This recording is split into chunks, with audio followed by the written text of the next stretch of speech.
From the Client portal, click the SMS Campaigns tab in the navigation bar. This is where you manage your 10 DLC brand and campaign registration. You will see two cards here, one for brand registration and one for campaign registration. To get started, you need to register your brand first. If you have a draft in progress, you will see a Continue Editing button. If you are starting fresh, you will see a Register Your Brand button. Let us click through and walk through the form together.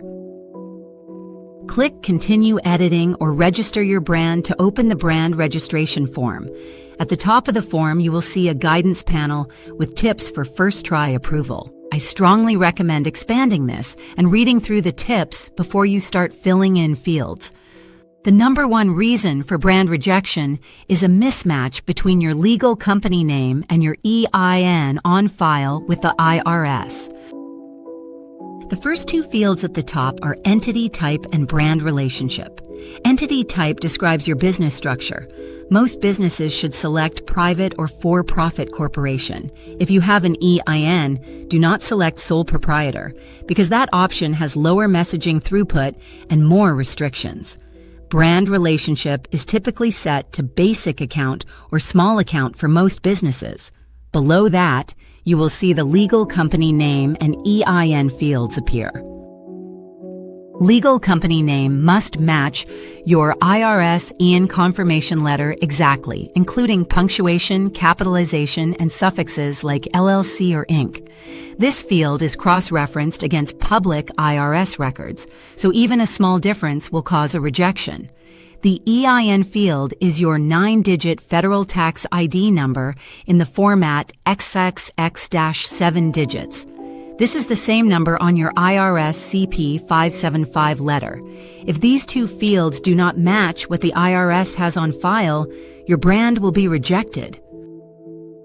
Next is the Industry Vertical dropdown. Select the category that best describes your business.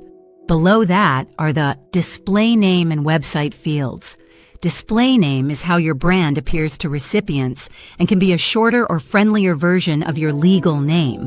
The website field should be your live company website. It must show your company name and contact information. The carriers will check that the website does not contain prohibited content such as alcohol, cannabis, firearms, or adult material, even if that is unrelated to your messaging. The contact section asks for your business phone number and email address. These are used by the carriers if they need to reach you during verification.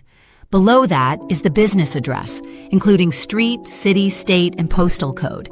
This should match the address on file with the IRS for your EIN. While the address fields are not technically required, providing an accurate address significantly improves your chances of first-try approval.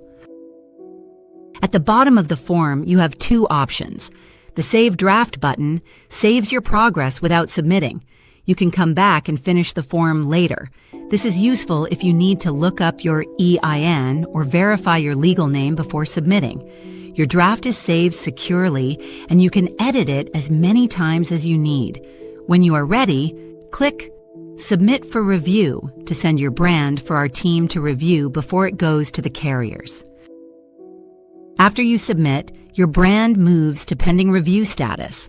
Our team will check your information and either approve it or send it back with specific feedback on what needs to be corrected. Once approved, your brand is sent to the carriers for identity verification, which typically takes a couple of minutes. You will see the status update to active once everything is confirmed.